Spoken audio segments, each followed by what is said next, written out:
Hello guys, magandang araw. So, kape-kape muna bago work. Ay, hindi pala, habang nag-work na pala. So, yan. Ito naman ang aking ginagawa with Ma'am Erica.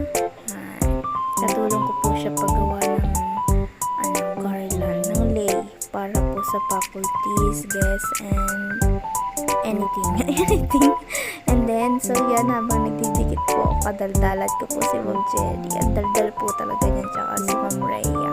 So, katulong ko rin po siya, tsaka po at tagalinis ng lay.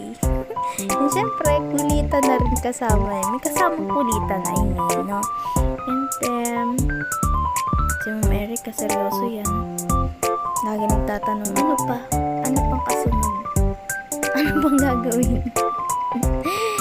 So, thank you po sa inyong lahat sa pagtulong para po mapabilis ang trabaho ng masaya.